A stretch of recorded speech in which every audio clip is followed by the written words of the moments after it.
Good afternoon, ladies and gentlemen. My name is 5525, bringing you yet another game from the Dota 2 cast at subreddit.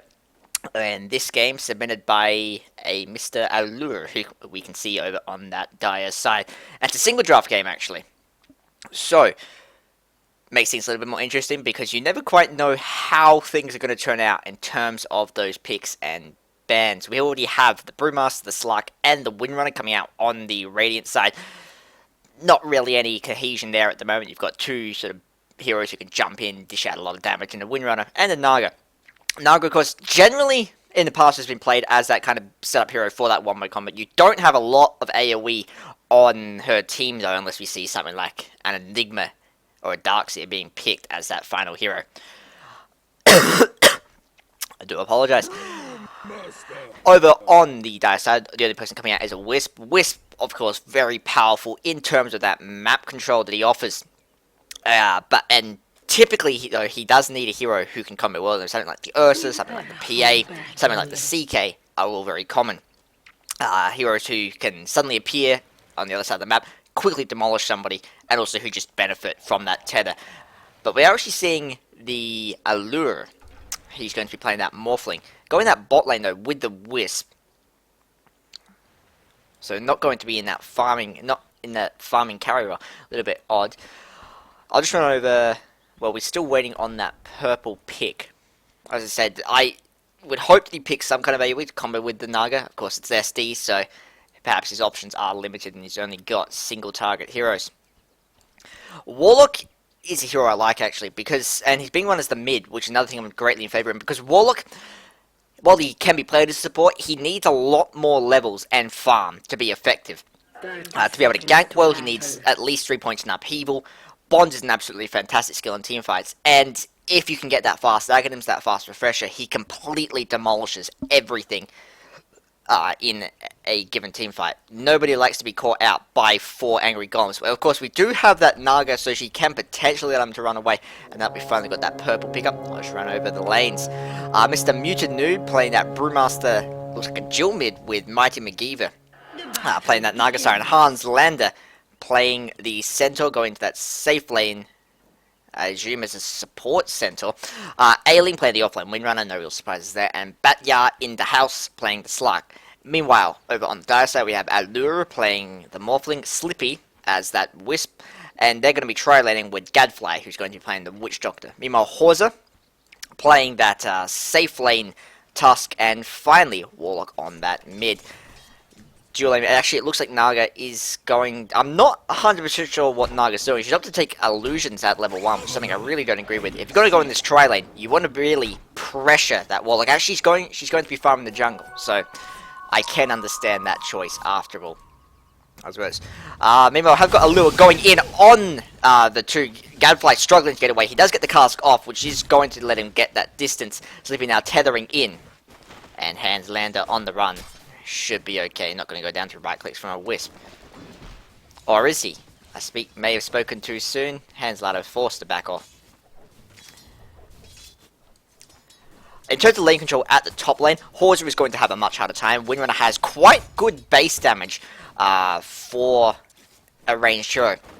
And also the fact that she's ranged, she can just out-harass Horza quite effectively. She also has that ward blocking the camp, which is going to stop Horza from doing any stacking in order to control the lane.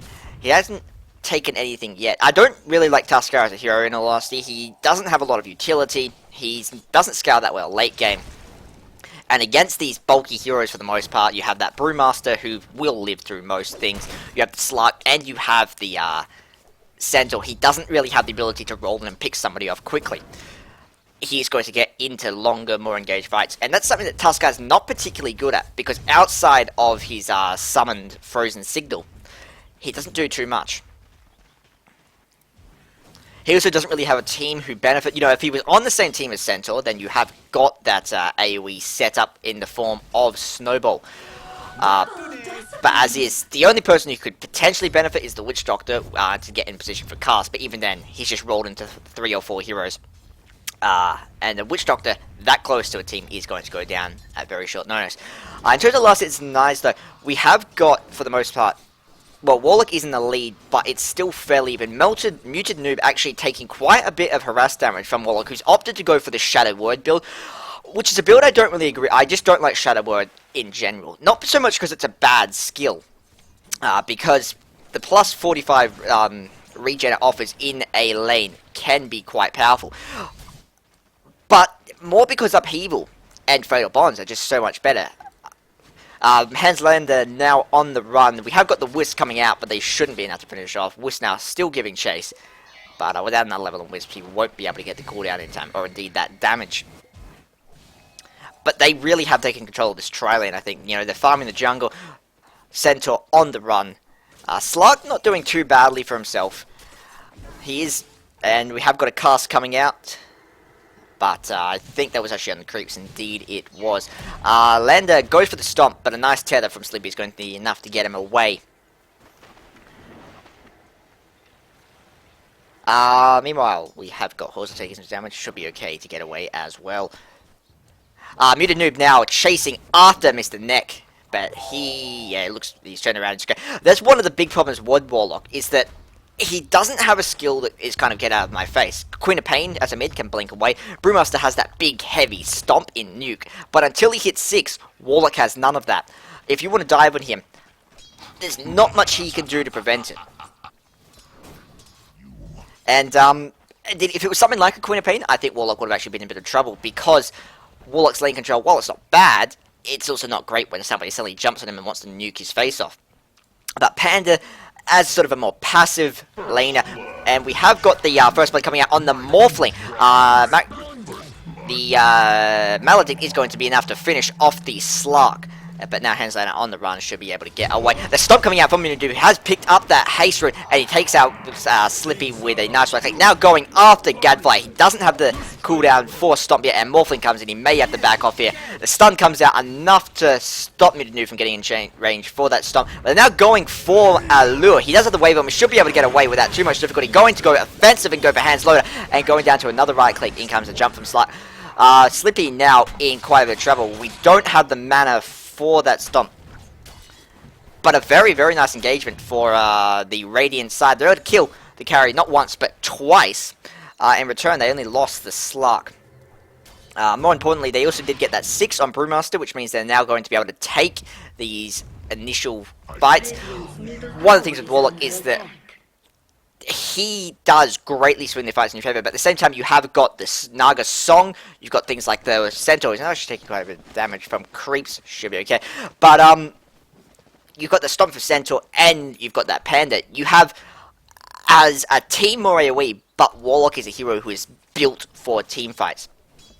He has also got his 6 now as well. But you want to see Warlock generally comboed with other heroes who can greatly benefit from Fatal Bonds. Something like the Queen of Pain. A Puck is also quite good. Or indeed, even a Darkseer. Simply heroes who can, if they're next to a team, if they're attacking a team, they greatly benefit from having that plus 200% damage, plus 100% damage, sorry, that Fatal Bonds does offer. In terms of AoE power. Slark now chasing after Gadfly. He's going to back off. We don't have any detection up, which is going to be a problem because we've only got level 4 on both Gadfly and the Wisp. Morphling only sitting at level 3, owing in part to those 2 deaths, I think. Warlock actually going for the Midas, which at 6 minutes in, the fact that he's able to farm it that fast, fine. That's actually a decent build idea, because it does mean that he can actually speed up that farmer quite a bit, get that Aghanim's and that Refresher more quickly. If he delayed it by a little bit longer, I don't think it would have been a payoff. It would have paid off, really. Especially because we do need, he is ferrying something in now. It's going to be those boots, okay. Especially because once we get that Naga Siren level 6, once we get that Centaur level 6, we probably will start to see the Radiant side play very aggressively. Because at the moment, there isn't a huge delay Slark jumping away from a Slippy and Morphling. Tusker, meanwhile, he has his 6. Wouldn't want to actually level 7. Owing in part to that lane control, look at the last year, it's 39 compared to Tuskar's 10. It looks like Tusker has actually got wanting to go in, But no, I think he does kind of, now he's got the 6, kind of need to roam around. Windrunner isn't really a hero who greatly benefits the farm. You can leave her to say to just farm that lane if you want to. But try and put some pressure up, because we have now got this tri-lane which hasn't really accomplished all that much. You've got Morphling, who's falling behind in farm, jumping over 2 net worth. He's only at 1500 compared to both the Slug. We have got the Slippy coming in with that tether. The waveform is going to fly, but we don't have detection for Slug, so he should be able to get away with no real difficulty at all. And if they want to be playing aggressive like that, they need to be getting that detection. Now D6. We have got Windrunner actually picking off the Tusker. Warlock has roamed top as well, and Allur does have waveform. He can go for it if he wants. She's going to try and deny herself to the creeps, but not enough, as Shadow Word finishes her off. Dire's middle tower is under attack. But in terms of actual hard carries, Morphling is of course more powerful. And you've also got the Warlock, who can operate as a semi-carry. You've also got Witch Doctor, who, if he gets farm into him, is actually pretty good as in that semi-carry role with that ulti. Especially because you've got a Warlock who can throw down upheaval. Because one of the problems with Witch Doctor is that people can just move away from his ulti, and then they're fine. Wisp now roaming in. He's got a tether to the Warlock, but Brewmaster nowhere near that tether stun. Wisp only level 5. So he needs that level 6 to really be able to roam effectively. So one of the problems with Wisp is that compared to a lot of other sports in the game, compared to that, I do apologize, compared to, say, the Shadow Demon, compared to the Rubik, he needs levels to really be able to influence the game, to be able to roam effectively. Because once he gets level 6, he becomes this force to be feared. Windrunner gets boxed in between 3 heroes, and it's going to actually be that punch from Tusker that finishes her off. So that you killed that Windrunner twice now, but I mean Slug's not really having any troubles, but Nubs can't do 1v1. Says the Windrunner. Muted Noob now might actually be in some trouble. We have got the tether coming out finally. Muted Noob should be able to, he's actually going to go in on the aggressor. We have got Centaur coming as well. He doesn't have, he has used his ulti already. Neck now stunned between 3 angry pandas. That looks like the pandas flipping targets to that Wisp. Going for that Wisp. Stun comes out once again. Duration, you still got about 2 seconds left on duration. It's about to wear off in an instant. But Centaur now going for the stun on Horza. Horza giving chase to that panda. He doesn't have vision, and he is going to back off and juke into those trees. Now, out comes the Snowball on the Centaur. Centaur has mana for that Stomp, and there it goes. But out comes the ulti from Warlock, catching 2, Stomp from Panda, but not able to really do anything as Centaur goes down to a Tusker right click. Brewmaster now on the run. He doesn't have his ulti, he doesn't have mana for that Stomp, but Tusker running the wrong way to get that Snowball off, and Muted Noob is going to be able to TP away. Now, in comes Slut. We still don't have any detection. And so he looks like he's heading for Forza. Forza chasing after that smoke cloud. Goes for the Snowball. He doesn't have the ulti up yet, so here it comes. Not enough to kill him, though. But the Tether Ton does block Slark's escape, and he's going to go down to a right click from Wisp. And that was the first good engagement we saw for Dire. And that's important, because first of all, we saw how powerful that Warlock ulti can be when it catches people. We saw overextension by the Radiant side, especially by the Panda. I think moving too far in with those Pandas. And so if we get this sort of 3-on-4, like those mixed engagements, we can still have Dire taking the lead. Because Morphling, as I said, better late game. In fact, Dire in general has the better late game, I feel. Slark, not a particularly good hard carry. Unless he manages to get like 400 in agility stolen, which generally is not going to happen, especially against the Warlock, who's good for news. In comes the ulti from Panda. He goes for the stomp. Out comes Double Edge and the arrow, enough to finish off 2. Now Warlock ain't quite a controller as 2 heroes and some Panda illusions chase him down. He doesn't have the ulti to turn that fight around. TP coming out from, I think, the Witch Doctor. Not entirely sure who that was actually, but it is cancelled either way. And so I was just saying that if we can get some good fights for Dire, they should be able to hold this game, because if they can play defensively, they have by far the better late game. But at the same time, Radiant has a team that can really play very aggressively. You have the Brewmaster, when he has his ulti up, he can dive in. Even without the ulti, you've got that Centaur ulti. He just charges in, throws down a slow, and when you've got squishy heroes, like you've got a Warlock, you've got a Witch Doctor, you've got a Morphling who is sitting about 1,000. Not even he's not the tankiest heroes at this point. They couldn't go down quite quickly to 3 or 4 angry heroes running in. Out comes the snowball on the panda. We have got the tether wisp has already come out. And now Wisp going in with those wisps of all things. We're actually extending them though. But he should be... No. It needs to be extending that wisp. And he has... The ulti takes them back. Thank you, Wisp, says Muted Noob. I think saying that that may have saved him from the Horza. I'm not sure why didn't he send those wisps there, in all honesty. Out comes the snowball shards. Not able to hit, and he can't get in range for that snowball. But now going for the Windrunner. He does have snowball. Out it comes. She's stunned. She's maladied, and she is dead. And there she goes. Dropping to yet another punch from Horza. So Tusk actually doing very well for himself. 4 kills. He, as we saw, especially in this sort of in the Radiant jungle and the Rosh Pit fight, he did actually put quite a lot of pressure on the enemy team. But at the same time, he I'd say, out of the 5 heroes on Dire, he's the one most prone to falling off. Especially once we start to see some bulk coming up. Naga going for the Vladimir, something... Okay, out comes the TP from the Panda. He stomps, he catches 3 with it. Now he's ulti, he's going for Neck. Neck does have his ulti, out it comes, catching 2. The snowball coming in on Hen's lander. Nice juke by Herza, is able to stop him from getting caught by the stomp. But in comes Slark with that jump. The Shackle Shot flies out, not really able to do anything. And Naga Siren finishing off the Tusker. We have got this stomp coming out from Panda, just going for creeps, I believe. And down goes the Warlock ulti. And that's kind of important because that was the fact that Warlock doesn't have his ulti now. We saw in this engagement at that Rosh Pit that if he gets his ulti off, he can do quite a lot of damage. But in that specific fight, we had a team that was very out of position. They were caught by Panda. They were on the run. And then Warlock dropped his ulti, couldn't really accomplish all that much. Warlock actually opting to skip Upheaval, which again is a build I really don't agree with. Upheaval with 3 points in it is the absolute best AoE slow in the game. One of the best lockdowns in the game. Simply because of how much it slows by 84%. Especially when you've got that Witch Doctor. If Witch Doctor can rain down fire, Slark jumps in on the neck. He doesn't have his ulti out. He's surrounded by 3. He's going to go down to a double edge from Centaur. Morphling trying to roam in. We have got the Courier, but it's going to deliver its items to the Morphling and then back off. It looked like it was going over that hill, which would have been very dangerous indeed. Gadfly about to run into that Slark. He does have his ulti up and detection. If he drops it, if he can drop the detection, he might actually... And there we go.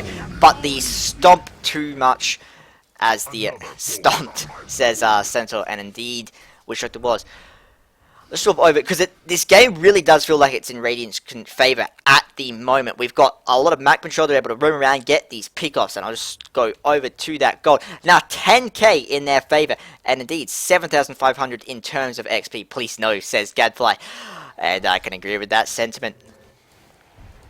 And meanwhile, Wisp, he has his ulti up, but he hasn't really been able to accomplish too much so far. And that's the big thing with Wisp. If you're playing a defensive game, if you can't afford to go out, he does lose a lot of his power. Because he, in terms of aggression, he doesn't have that surefire disable neck, taking damage from the Slark. In comes the, and out comes the Sentry, and the stun on Slark. He is maladied, takes some damage from the waveform, should be able to get away, because there's no vision of him. And he pops his ulti just to be sure. Slark now, sorry, Tusker now roaming in as well, but Slark should be able to get away. He has revealed himself to those creeps, so we might see it. Looks like Tusker is thinking about going in. We've got 2 heroes in there now, and more importantly, we have got that Brewmaster who can stomp, deal out a lot of damage if Tusker opts to go in. And indeed, they're choosing to back off after all. But yet, the game very much in Radiant's favour. Like I said, Dire has the stronger late game. If they can get there, they can potentially turn this around. However, at the moment, Radiant is playing very, very well. They're pushing that advantage. They know that if they let up, if they let Morphling farm, they'll be in trouble. So instead, they're constantly running around, picking off. They've got a lot of map control. We had the snowball shards coming out, not hitting anything at all. But we only have a single ward up this hill, so they do know that something's going on up there. But at the same time, no real coverage in this jungle. So...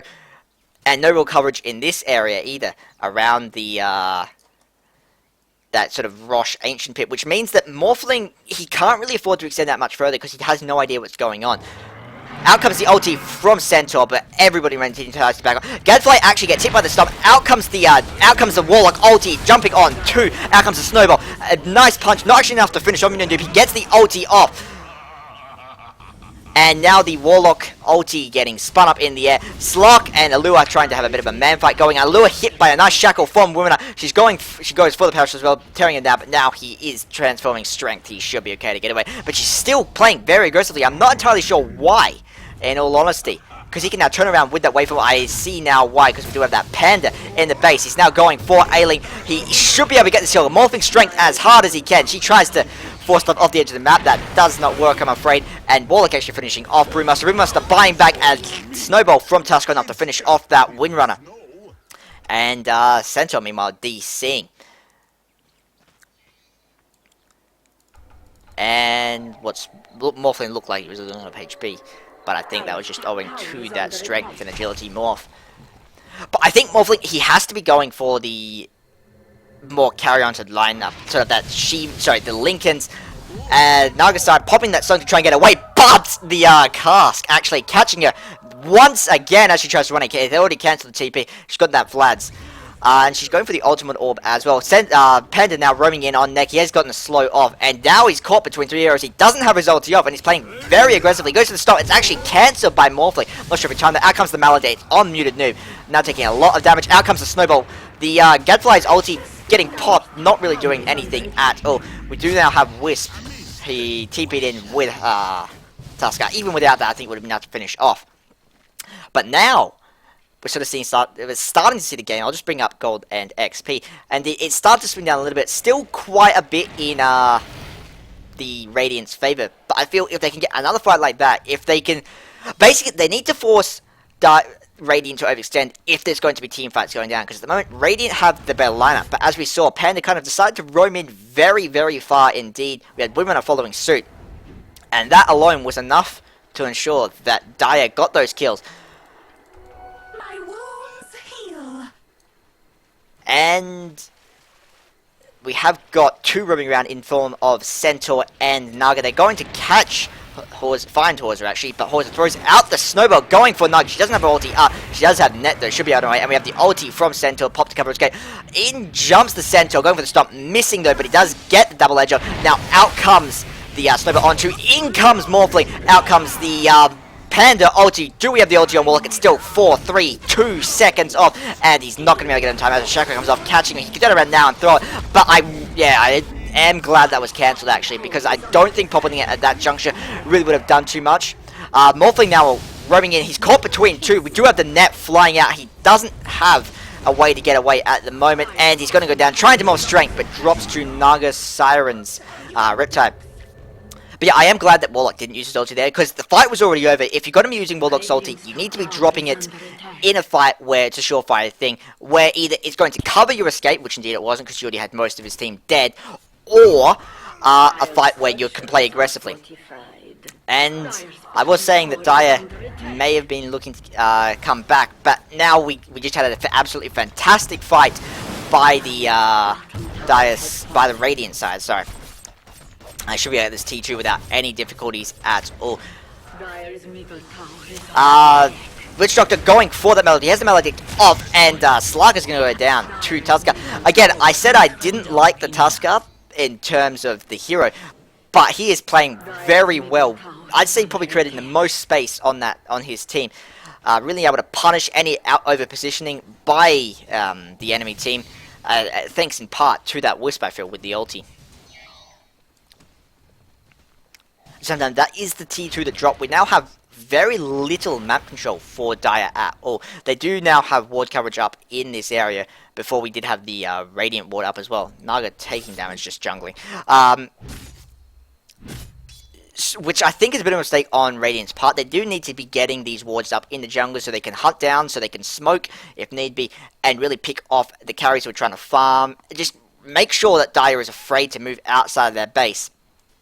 From there, maybe go for the Rosh, and then push down the tower, because you can't really afford to play passively. We have the ulti coming out from Centaur, trying to cover this gate. Muted Noob, caught by two. Out comes the Warlock ulti on two.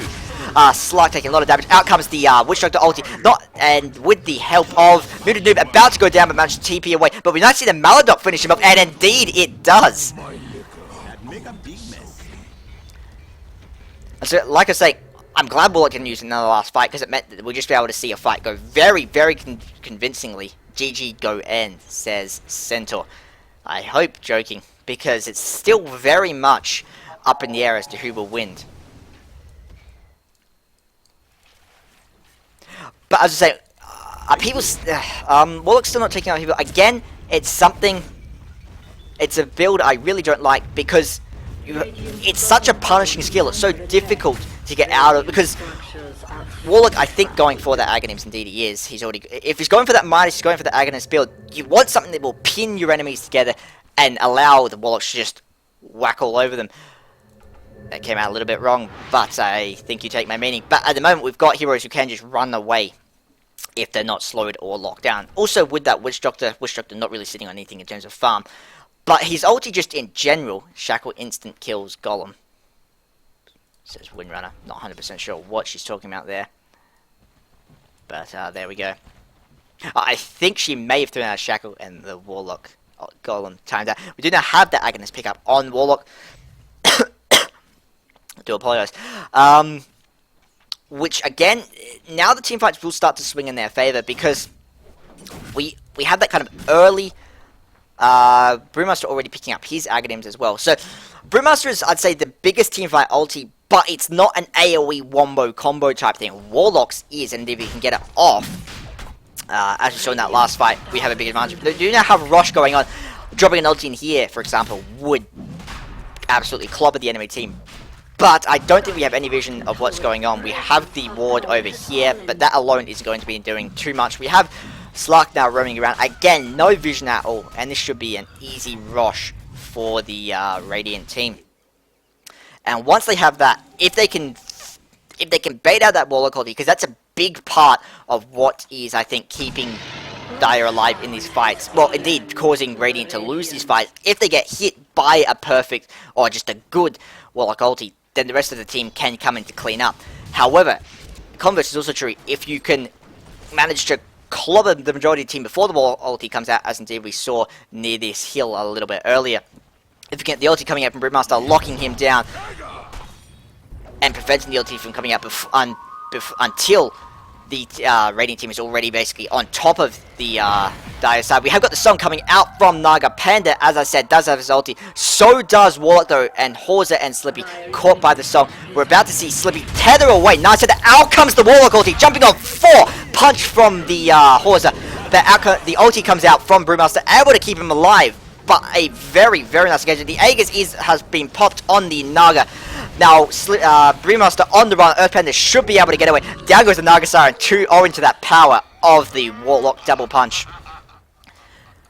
Slug now on the run. Radiant's bottom tower is under attack. And hands land the team being away. So an absolutely beautiful engagement by Warlock, who's able to hang back. As I said, get those perfect ultis off. Slug going down as well from rotation from 4. And now for the first time, I think that Dire can really play aggressively. You've got, what's his name, Muted Noob, and he has no ulti. You've got a carry who's actually starting to pull up and farm. I don't quite agree with the Ethereal Blade pickup, I have to say, because I do think that he needs sort of that more sustained damage, because you have got a bulky team in the Centaur, you've got Panda, you've got that Slark. None of them are really heroes who are prone to being bursted down quickly. And so you're probably going to have get into these sustained fights, which the Ethereal Blade doesn't do as well as another one, such as the Lincoln, such as the Butterfly. We're not even opting to pick up that Dagon. I think more of a why not item. Which means I'm picking up yet another kill on the Brewmaster, who was very far forward. It looks like Dire is going... They haven't really pushed that advantage, but they are getting these pickoffs in the meantime. Again, this is the first time I've really seen them start to take map control back for themselves. We have had some pickoffs with the Wisp and the Tusker, but that first fight, the main... And then they were able to roam out, catch a couple more kills. And I'll just swap over the gold. And indeed, that's for the first time you're really seeing a noticeable dip in terms of gold, dropping nearly 5k back in Dire's favor. XP, quite a similar story, dropping about 4k. At the same time, I can understand why Dai doesn't really want to play too aggressively. They have, now that they know they can take these team fights, they have no real cause to want to push it. As I said, they have a much better late game lineup. And so that means if they just play defensively, they hold out for another 10, another 15 minutes, they get a some more items into Allur. They pick that refresher up on Warlock, now sitting at 21k, owing to that minus, I think, highest in net worth. And indeed, if you can get that Warlock picking up his, if he might actually go for the Aghanims, and indeed, I think an Aghanims pickup would be quite a good idea in this fight, because, like I said, you have got the Warlock putting a massive amount of disruption into a fight. And you've got a team that basically all have to rush at you to deal the damage. A Slark, a Centaur, a Naga, and a Panda. And so if you drop down a Warlock ulti, and then suddenly a Witch Doctor ulti comes out to follow up, suddenly that is a very, very dead team. But the issue is, of course, getting that farm into a Witch Doctor, who is playing a very supportive role, which I don't have an issue with. But I think they should start to think about transitioning much of the wards and so forth into an IO who, well, scales well with items, not quite as well as that Witch Doctor. And if you're looking to take these late game fights, you have to be getting farmers from pretty much all your heroes who can use it. Out comes the net on Gadfly. He has some snowball catches too, and Gadfly quite low. As the Slark gets punched up into the air, the sentry is down, so they have vision of him, and he's going to go down to being surrounded by 5 heroes, who then right-click you. A Panda meanwhile has popped his ulti, going for that T3. The Earth Panda trying to run away.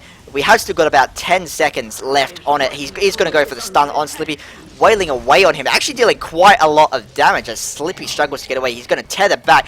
Panda now on the run there. Out comes the waveform. Ailing Shackles not able to hit anything. Brewmaster meanwhile taking out that T3 tower.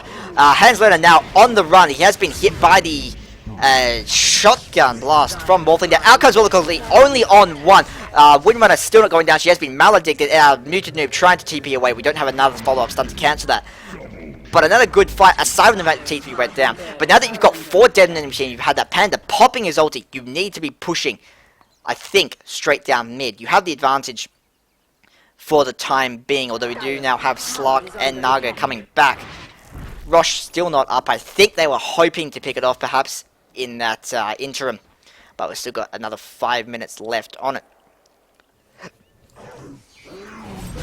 Out comes the snowball, catching Mana McGee. She doesn't have, does she have Song? If she does, it's not going to be used. She goes for the net first instead of Song, taking a lot of damage and Morphling enough to finish off. Slark now in a lot of trouble as he's surrounded. And yet another good fight. Wisp actually jumping in there with the relocate. And this should be an easy T1. Not actually denied. They go for the fortified, which I think is a bit of a waste. You know what's going down anyway. You haven't got anybody in range to deny it. And it looks like they're going to actually push the advantage. We have got Tusk actually sitting quite low. Wisp coming in, I think, always helps to regen him up. And down goes the creep wave. And this should... We don't have the Warlock ulti. We do have the Sensor ulti. But we don't have the Panda ulti. So in terms of ultis, it's rather even, I feel. And especially because you do have the Morphling, who now is really starting to pick up in terms of his right-click damage. He's actually becoming a threat. We saw him get picked off quite a few times in that early game. But now sitting at the highest in terms of net worth, even beating the Warlock with the Midas. I think owing to the last few engagements which he's been in, he hasn't been getting too many kills in them compared to the rest of his team. But he has been present. He's been able to get a lot of assist gold. Windrunner, meanwhile, is still going for that Dagon. I mean, there's not really much to say about the Dagon pickup. She's doing it because I feel like zapping a very squishy Witch Doctor or Wisp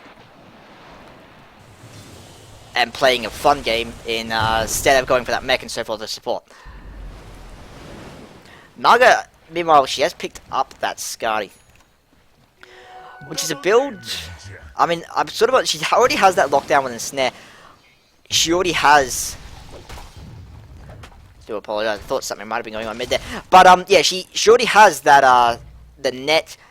She kind of needs damage. Perhaps that diffuser blade, because if she can surround somebody like the Morphling, stop him from morphing that strength away as he pleases, perhaps even getting onto that wallet before getting the ulti off, because you have got quite a bit of lockdown in terms of that Brewmaster. I think the diffuser would have been a better choice, or if you're going to go for that tower pushing build, something like the Hearts, so you can just continuously suicide your illusions at the towers, tear them down. Because we have got that T3 sitting low. And indeed, I would hope for the Heart to be her next pickup, just to allow her to basically use those illusions, not even in fights, just simply to take down the towers, to wear down those towers. Because you kind of know at this point that the Radiant side can no longer really win these team fights. As long as Warlock is able to sit back, which indeed he can. We have got the stun coming out on Hans Lada getting picked off by Morphling once again. Slug now roaming in. Do we have vision? We do on Wish Dog. He goes invisible, but now just dropping 2 right clicks from Morphling. Morphling throwing out the shotgun blast. Ulti comes out from Panda. We don't have an ulti from which down goes Morphling to the Dagon, actually paying for itself there. And now finally the Warlock ulti catches 2. McGeever now on the offense. Neki trying to get away as the Panda throws out the stun. McGeever Windrunner picking up yet another kill. Now, Mighty McGeever on the run. And Wishrocker thrown up into the air. Down he comes. The Panda has transformed back. He's caught in the tower, but he's on full health. Should be able to get without trouble. Out comes the Out comes the Warlock Witch Doctor ulti, and she's dead too. Maledict ticks, as we were about to see. There we go. Brewmaster now on the run.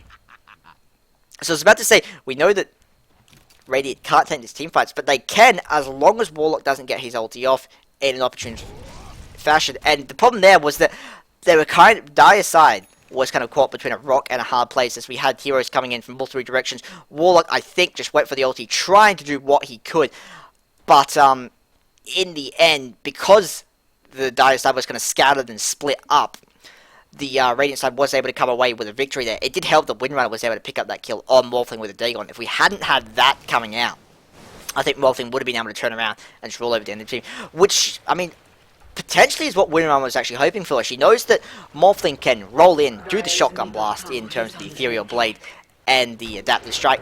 And indeed, speaking of, there we go. Going for Mutant, if he doesn't have his ulti, out comes a Snowball, and it's going to go down to a punch from the Tusker. But Morphling, if he does that shotgun in a big fight, he's got all his points of agility, so his HP is going to be that fantastic. And we haven't got the Scardy pickup on him.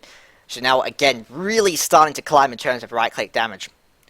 Warlock, meanwhile, has finished off his refresher. If we get this hitting in a fight, as long as he can get a good first ulti off, the second will ensure that any fight is going to go in the Radiant's Dire side's favor. Brewmaster also working on that refresher orb as well, about 1500k off it. But his ulti, again, absolutely fantastic in terms of what you can do to a scattered team, because you can charge in, stun somebody, kill them off, then turn around, go for another hero. But in that initial massive wombo combo that Warlock is just going to be throwing out with the rest of his team. Now going for the Rosh, no vision in the area. We have got Centaur, looks like no, he is just going for those creep camps instead. And indeed, yeah, now that this egg is, again, okay, Allur picking it up, no real surprises there. GG, says Hans Lander, and it's not over, again, by any stretch of the imagination, but it does feel like Dire's managed to swing back quite hard indeed, in terms of gold now sitting at just under 5k, dropping from what looked to be nearly a 17k advantage in Radiant's favour. But again, Brewmaster with the refresher, it's what he should build into, but at the same time he just doesn't have the big as big a contribution at the absolute start of a fight, and that's what Warlock does. He is the king of opening a fight. As is Warlock. Sorry, as is Morphling in terms of that shotgun. He does now have the Agos, which will allow him, because I was saying that the one problem with going that shotgun build against the Windrunner Dagon is you jump in, but then you're quite squishy, and you're ethereal, so you're taking a lot of damage as the Dagon flies out. But with the Aegis, you should be able to kill one person, potentially even that Windrunner without too much difficulty. And the Windrunner and Naga are the only two you can really pick off that easily, because we have a lot of bulk on the rest of the heroes. Naga, even, quite tanky. What did... You short showed my illusion. Alrighty. I'm guessing sending in the illusion, and they threw something out. But there we go. And now it looks like Dire really want to push down the mid. They have the Aegis, they know that they can take team fights as long as Warlock gets a good ulti off. I think they do need some ward coverage in this area, though, just to make sure that they don't get flanked. Because again, if they can if they get scattered, then the team fights are going to that Brewmaster, owing in part to, owing massively to his ulti. Morphling tearing down that tower. Tower is under attack. And looks like Rainer said, we'll let it go. Out comes the Morphling. Shotgun blast on Brewmaster. He's actually able to live through it. Stun land on Horza. Horza now caught. We do have the Morphling now thrown up into the air. Out comes Warlock Ulti, catching only the Windrunner. But now the Warlock Golem's tearing away because we do have the Refresher out. But Neck taking a lot of damage from Panda. Slark meanwhile finishing off the Wisp. Allur is trying to do whatever he can, but have Batya and the Panda is about to come back, now dropping incredibly fast to the Warlock ulti. And more importantly, we had Brewmaster. He tried to get the second ulti off, but he wasn't able to because Warlock going for that shotgun blast yet again, jumps in with the waveform. In comes Panda. Misses the stun, but Allur about to go down anyway. He does have the ulti to get away. He throws out the adaptive strike, and that is enough with the help of Warlock's Golems to finish off that Slark.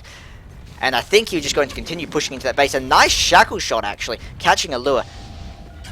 But adaptive strike finishing her off anyway. And now I think this is going to be an easy tier 3. Radiant's middle tower is under attack. Or no, he is going to back off as the Warlock Golems drop.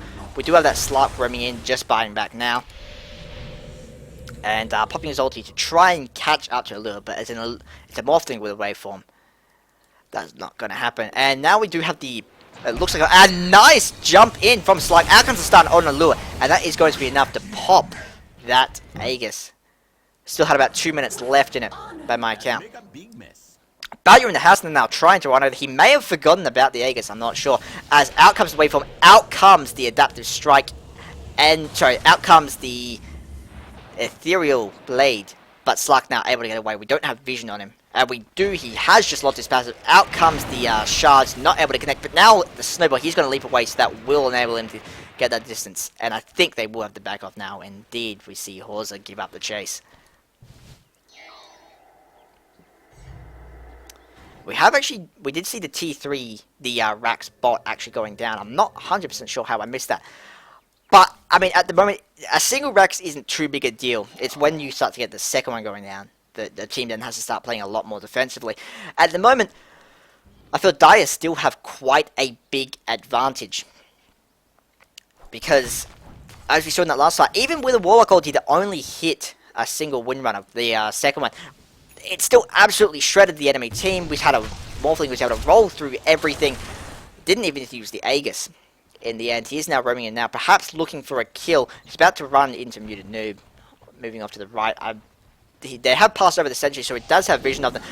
Women are going for the shackle shot, not able to latch. Out comes the stop though on Allur. Allur does have waveform, morphing strength as fast as he can. He's got waveform away. Yes, he gets it away, but very short range. Out comes the ball of the ulti, and 1 and 2, catching 3. Slark down in a lot of trouble trying to get it, but the sentry comes out, but he is able to get out of range of that. But we have the Panda ulti coming out now, and the shackle shot catching both Slippy and Neck as the Pandas tear away. But now we have the Warlock ulti actually killing the Brewmaster in Earth form. Gadfly using his ulti trying to tear away. Given now surrounded by the Warlock ulti. Going down, in comes Warros Punch, and that is enough to finish off the Slark. We have a buyback coming out from Banda. He does have Refresher, but without the rest of his team, I don't think there's too much he can do. We have the Morphling still up. Was actually able to get away from that last fight in the end. And now Panda hanging off to the right. It looks like he wants to go in now, but we have got the creeps now revealing him.